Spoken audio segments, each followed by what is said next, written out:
નમસ્કાર દર્શક મિત્રો, તાપી જિલ્લાના સમાચારોથી અવગત કરાવતું સમય ક્રાંતિ ન્યૂઝ બુલેટિનમાં વિગતવાર સમાચારો નિહાળો.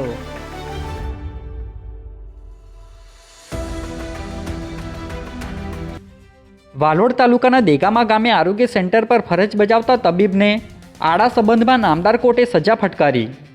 તાપી જિલ્લાના વાલોડ તાલુકાના દેગામા ગામના આરોગ્ય સેન્ટર ખાતે ફરજ બજાવતા તબીબ ફિલિપ ગામિતનું CHO સાથે પ્રેમ પ્રકરણ હોય જે અંતર્ગત પત્નીને મારી છૂટાછેડા આપવા દબાણ કરી જાનથી મારી નાખવાની ધમકી આપી શારીરિક અને માનસિક ત્રાસ આપ્યો હતો.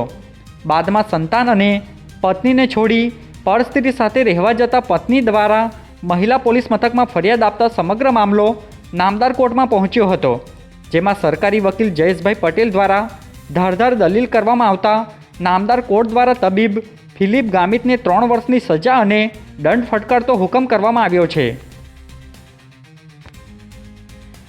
વ્યારાના પેરવડ ગામે બાઇક સ્લીપ ખાઈ જતા 2 લોકોને ઈજાઓ પહોંચી. વ્યારા તાલુકાના પેરવડ ગામના પુલ નજીક બાઇક ચાલક જીતેશભાઈ અને વિજયભાઈને અકસ્માત નડ્યો હતો, જેમાં બાઇક સ્લીપ ખાઈ જતા ચાલકે સ્ટેરિંગ પરથી કાબુ ગુમાવી દેતા બંને યુવકો પટકાયા હતા, જે બનાવમાં તેમને ઈજાઓ પહોંચતા સારવાર અર્થે વ્યારાની સિવિલ ખાતે ખસેડવામાં આવ્યા હતા, જ્યાં સારવાર આપવામાં આવી હતી. વ્યારાના રાણીઆંબા જૂથ ગ્રામ પંચાયતના વિભાજન અંગે જિલ્લા વિકાસ અધિકારીને ગ્રામજનોએ રજૂઆત કરી. વ્યારા તાલુકાના રાણીઆંબા જૂથ ગ્રામ પંચાયતના વિભાજન અંગે ગ્રામજનોએ જિલ્લા વિકાસ અધિકારી અને તાલુકા વિકાસ અધિકારીને આવેદનપત્ર આપી રજૂઆત કરવામાં આવતા ગામના આગેવાન દ્વારા મીડિયાને માહિતી અપાઈ હતી.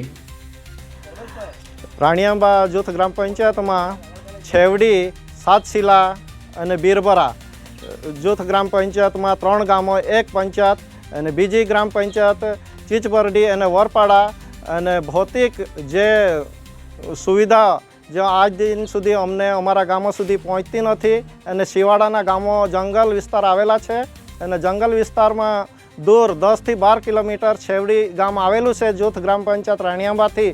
તો ગામના લોકોને આવવાને માટે અવર જવર કરવા માટે ખૂબ જ મુશ્કેલી છે અને મુશ્કેલી હોવાને કારણે અમે સાહેબશ્રીને રજૂઆત માટે આવ્યા કે જૂથ ગ્રામ પંચાયત છૂટું પડે તો ભૌતિક સુવિધા અમને મળી રહે તે માટે અમે સાહેબશ્રીને રજૂઆત કરી છે. સોંગઢના બેડી ગામે પુરુષને ખેતર પાસે મધમાખીએ ડંખ મારતા સારવાર અર્થે ખસેડવામાં આવ્યા. તાપી જિલ્લાની વ્યારા સિવિલ ખાતેથી મળતી માહિતી મુજબ સોંગઢના બેડી ગામે ખેતરની પાસે આવેલા રસ્તા પર 45 વર્ષીય દિનેશભાઈ ગામિતને મધમાખીએ ડંખ મારતા તેમને તાત્કાલિક સારવાર અર્થે વ્યારાની સિવિલ ખાતે ખસેડવામાં આવ્યા હતા, જ્યાં તેમને તબીબ દ્વારા સારવાર આપવામાં આવી હતી. વ્યારાના કાટગઢ ગામે આવેલ પીપી સવાણી શાળા ખાતે રાજ્યના મંત્રીની હાજરીમાં નવનિર્મિત હોસ્ટેલ બિલ્ડિંગનું ઉદ્ઘાટન કરવામાં આવ્યું. વ્યારા તાલુકાના કાટગઢ ગામે આવેલ પીપી સવાણી શાળા ખાતે રમતગમત વિભાગના મંત્રી ડૉક્ટર જયરામભાઈ ગામિતની હાજરીમાં નવનિર્મિત હોસ્ટેલ બિલ્ડિંગનું ઉદ્ઘાટન કરવામાં આવ્યું હતું. સાથે જ વ્યારા સબસે ન્યારા સાંસ્કૃતિક કાર્યક્રમ પણ નિહાળવામાં આવ્યો હતો, જેમાં જિલ્લા પોલીસ વડા સહિત શાળાના શિક્ષકો અને ટ્રસ્ટીઓ હાજર રહ્યા હતા.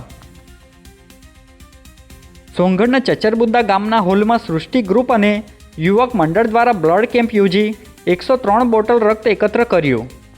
સોંગઢ તાલુકાના ચચરબુદ્દા ગામે આવેલ કોમ્યુનિટી હોલ ખાતે સૃષ્ટિ ગ્રુપ અને યુવક મંડળ દ્વારા બ્લડ કેમ્પનું આયોજન કરાયું હતું, જેમાં 103 જેટલી રક્તની બોટલો એકત્ર કરી માનવતા મહેકાવી હતી. તો બીજી તરફ રક્ત કેન્દ્રના તબીબો અને ગામના આગેવાનો દ્વારા જરૂરી સેવા આપવામાં આવી હતી. વ્યારામાં આવેલ કૃષિ વિજ્ઞાન કેન્દ્ર ખાતે 23મી વૈજ્ઞાનિક સલાહકાર સમિતિની બેઠક યોજાઈ. કુલપતિ રહ્યા હાજર. તાપી જિલ્લાના વ્યારા ખાતે આવેલ કૃષિ વિજ્ઞાન કેન્દ્રના હોલમાં 23મી વૈજ્ઞાનિક સલાહકાર સમિતિની બેઠક નવસારી કૃષિ યુનિવર્સિટીના કુલપતિ ડૉક્ટર TR અલાહાવતના અધ્યક્ષપદ અને માર્ગદર્શન હેઠળ યોજાઈ હતી, જેમાં અલગ અલગ કૃષિને લગતા વિષયો પર ચર્ચા વિચારણાઓ કરવામાં આવી હતી, જેમાં કૃષિ વિજ્ઞાન કેન્દ્રના વડા અને અધિકારી સહિત કર્મચારીઓ હાજર રહ્યા હતા. વ્યારાના સુગર ફેક્ટરી ખાતે RTO અધિકારીની હાજરીમાં માર્ગ સલામતી અંતર્ગત કાર્યક્રમ યોજાયો. વ્યારા તાલુકાના ખુશાલપુરા ગામે આવેલ સુગર ફેક્ટરી ખાતે RTO વિભાગના અધિકારીની હાજરીમાં માર્ગ સલામતી અંતર્ગત ટ્રક અને ટ્રેક્ટરના ચાલકોને માર્ગદર્શન આપવામાં આવ્યું હતું, જેમાં વાહનો પર રેડિયમ પટ્ટીનો ઉપયોગ, રિયર અને સાઇડ અંડર પ્રોટેક્ટિંગ ડિવાઇસની અનિવાર્યતા તેમજ લેન ડ્રાઇવિંગના ફાયદાઓ વિશે વિગતવાર માહિતી આપી હતી. આજે બુલેટિનમાં બસ આટલું જ અને સમય ક્રાંતિ ન્યૂઝ ચેનલને લાઇક શેર કોમેન્ટ્સ અને સબસ્ક્રાઇબ અવશ્ય કરી લેશો, જેથી કરી તમને તાપી જિલ્લાના સમાચારોની અપડેટ મળતી રહે અને મને રજા આપશો. આભાર. જય હિન્દ, જય ભારત.